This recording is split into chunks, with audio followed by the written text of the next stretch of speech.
जय श्री गणेशाय नमः। जय गजानन महाराज। क्या आप भी जीवन में चल रहे कष्ट, बाधाओं, चिंता और परेशानियों से दुखी हैं? क्या आपके हर कार्य में रुकावट आती है और मन अशांत रहता है? तो बुधवार का यह पावन दिन आपके लिए विशेष कृपा लेकर आया है। बुधवार का दिन विघ्नहर्ता, प्रथम पूज्य भगवान श्री गणेश जी को समर्पित माना जाता है। जो भक्त सच्चे मन, श्रद्धा और विश्वास के साथ गणेश जी की कथा सुनता है, उसके जीवन की सभी बाधाएं धीरे धीरे दूर होने लगती हैं। भगवान गणेश अपने भक्तों के सभी दुख हर लेते हैं और जीवन में सुख, समृद्धि, बुद्धि और सफलता का आशीर्वाद देते हैं। तो आइए पूरे प्रेम और भक्ति के साथ सुनते हैं श्री गणेश जी की यह पावन और चमत्कारी कथा।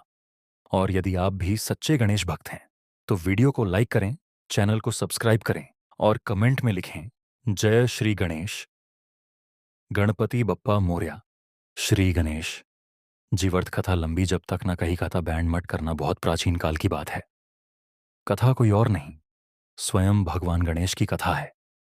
और यह कथा इतनी लंबी है कि इसे सुनने के लिए देवता भी अपने अपने लोक छोड़कर पृथ्वी पर आ जाते थे। यह कथा कभी समाप्त नहीं होती, क्योंकि जब तक सृष्टि है गणेश हैं, और जब तक गणेश हैं उनकी लीला चलती रहेगी। बहुत समय पहले, जब इस ब्रह्मांड का अभिनिर्माण ही हुआ था, तब एक दिन भगवान शिव और माता पार्वती कैलाश पर्वत पर विराजमान थे। माता पार्वती ने अपने शरीर के उपटन और हल्दी से एक बालक का निर्माण किया। उस बालक के शरीर की कांति सोने के समान थी। उसके 4 हाथ थे। एक हाथ में मोदक, एक हाथ में पाश, एक हाथ में अंकुश और एक हाथ सदा आशीर्वाद के लिए उठा रहता था।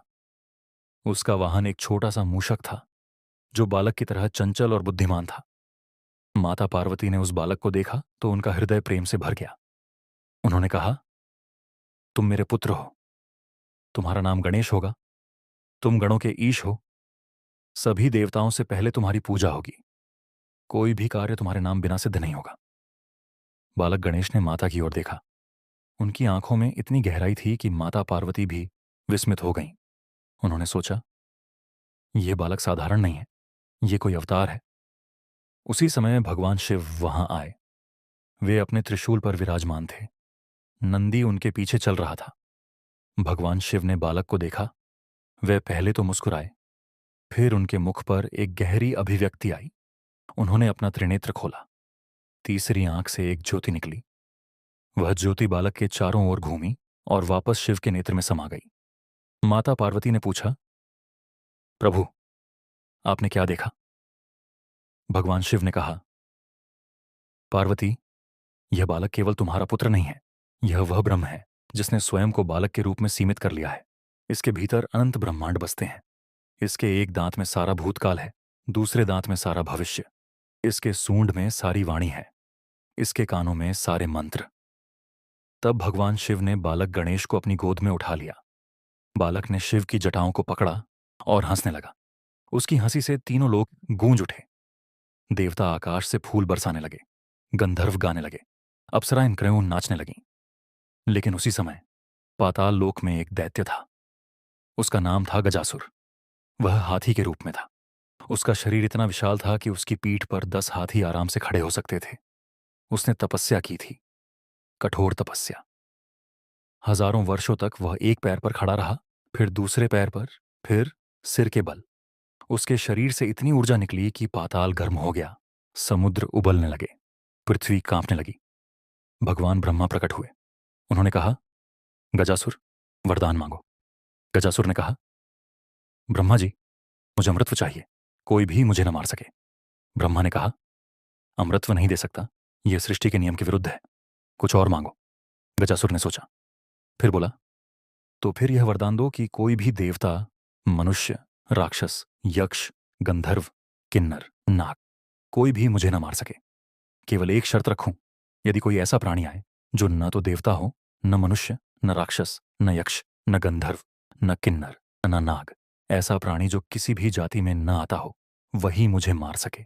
ब्रह्मा ने कहा, तथास्तु। गजासुर को भरोसा था कि ऐसा प्राणी संभव ही नहीं है। हर प्राणी कहीं न कहीं वर्गीकृत है, कोई भी ऐसा नहीं जो किसी श्रेणी में न आता हो। वरदान पाकर गजासुर ने पूरे ब्रह्मांड में आतंक मचा दिया। वह जहां भी जाता सब कुछ नष्ट कर देता, देवताओं के यज्ञों को बिगाड़ देता और ऋषियों की तपस्या को भंग कर देता, नदियों को मोड़ देता, पर्वतों को उखाड़ फेंकता। देवता परेशान हो गए। वे भगवान विष्णु के पास गए।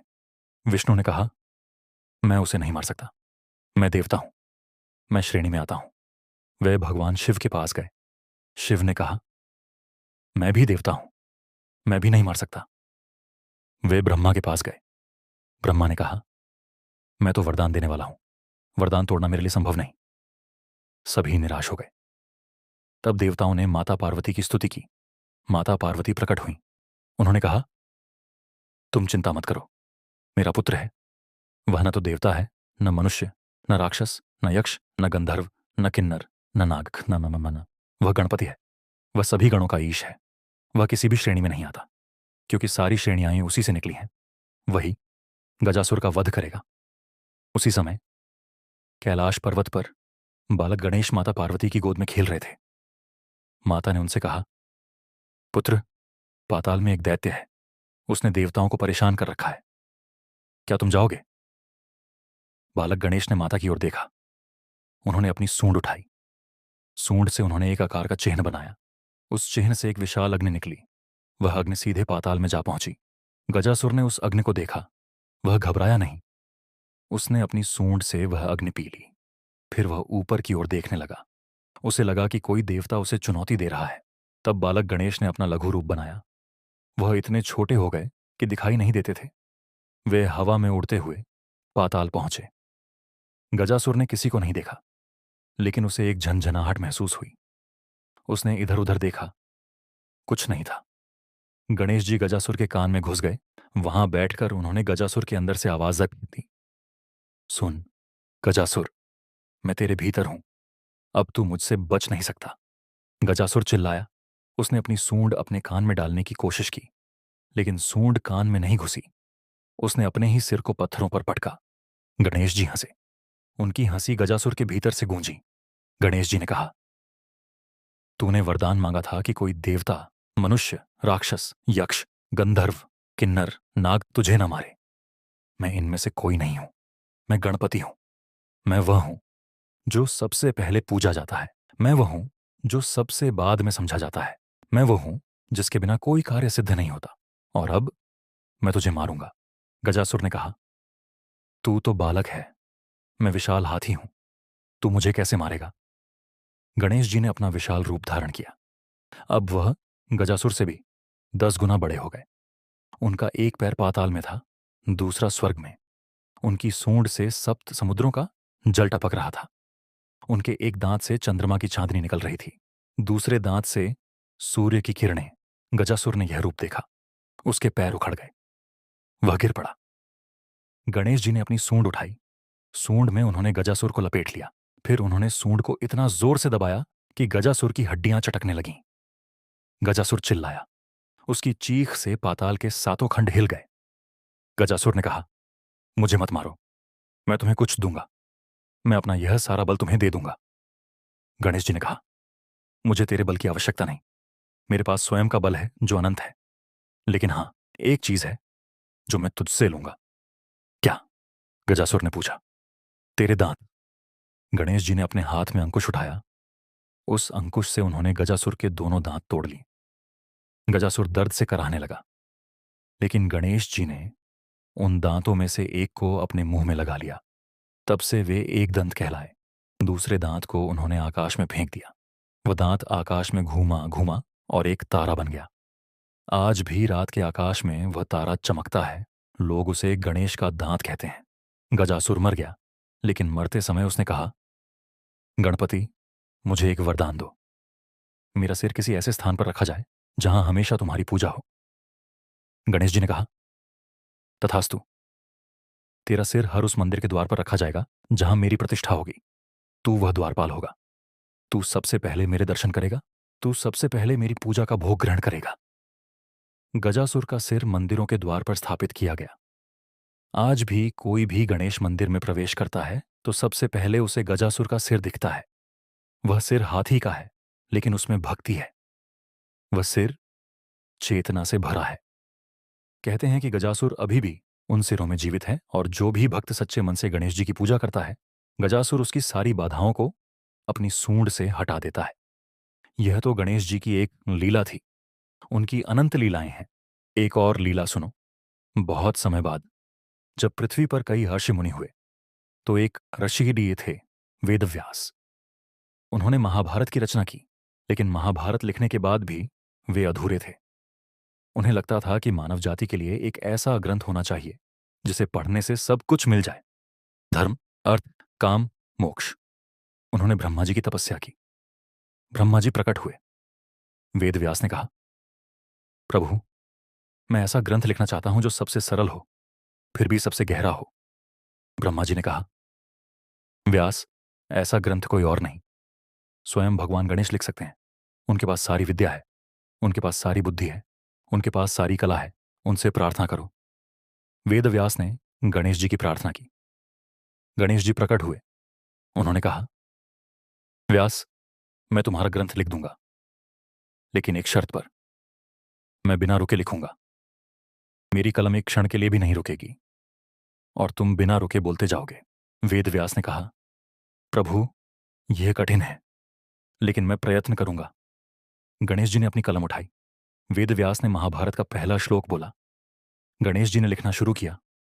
उनकी गति इतनी तेज थी कि कलम घिसने लगी। कलम टूटने वाली थी। अगर कलम टूट जाती तो लेखन रुक जाता और शर्त टूट जाती। उस समय गणेश जी ने क्या किया? उन्होंने अपना एक दांत तोड़ा। उस दांत से उन्होंने लिखना जारी रखा। तब से वे एक दंत कहलाए। उस दांत ने लिखा। उस दांत ने समस्त महाभारत, समस्त पुराण, समस्त उपनिषदों का सार लिख डाला। वेदव्यास चकित रह गए। लेकिन क्या आप जानते हैं कि गणेश जी ने उस दांत से केवल महाभारत ही नहीं लिखी, उन्होंने उस दांत से हर उस भक्त का नाम लिखा है जो कभी पैदा हुआ और कभी पैदा होगा। उनके दांत पर सारे नाम अंकित हैं। जो भी सच्चे मन से गणेश जी को याद करता है, उसका नाम उस दांत पर चमकने लगता है। एक और लीला। एक बार गणेश जी अपने मूषक पर सवार होकर भ्रमण कर रहे थे। वे एक घने जंगल में पहुंचे। वहां एक बहुत बड़ा नींबू का पेड़ था। उस पेड़ पर एक सर्प रहता था। सर्प ने गणेश जी को देखा तो फुफकारा। गणेश जी हंसे। उन्होंने उस सर्प को अपने गले में डाल लिया। तब से वे नागेश्वर कहलाए। लेकिन वह सर्प कोई साधारण सर्प नहीं था, वह शेषनाग था। शेषनाग ने गणेश जी से कहा, प्रभु, आप मुझे अपने गले में क्यों डाल रहे हैं? मैं तो भगवान विष्णु का शैया हूं। गणेश जी ने कहा, शेष, तू विष्णु का शैया है, यह सत्य है, लेकिन विष्णु मेरे पिता के समान है और मैं विष्णु से पहले पूजा जाता हूं। इसलिए तू मेरे गले में रहेगा। तू मेरा आभूषण होगा। शेषनाग को यह बात अच्छी नहीं लगी। उसने अपना फन फैलाया। उसका फन इतना बड़ा हो गया कि आकाश छूने लगा। गणेश जी ने अपनी सूंड से उस फन को दबाया। शेषनाग सिकुड़ गया। वह बौना हो गया। तब गणेश जी ने उसे अपने गले में पहन लिया। उस दिन के बाद शेषनाग ने ज्ञान प्राप्त किया। उसने समझा कि सच्चा आभूषण वह नहीं जो बड़ा दिखता है, बल्कि वह जो छोटा होकर भी सब कुछ समेट लेता है। गणेश जी का गले का नाक उसी ज्ञान का प्रतीक है। लेकिन इन सब लीलाओं से भी बड़ी एक लीला है। वह लीला आज भी चल रही है। एक बार देवताओं ने एक यज्ञ का आयोजन किया। सभी देवता, ऋषि, मुनि, मनुष्य, राक्षस सब आमंत्रित थे। लेकिन गणेश जी को आमंत्रित नहीं किया गया, क्योंकि देवता सोचते थे कि गणेश जी तो बालक हैं, उन्हें बुलाने की क्या आवश्यकता है। गणेश जी को जब यह पता चला तो वे नाराज नहीं हुए।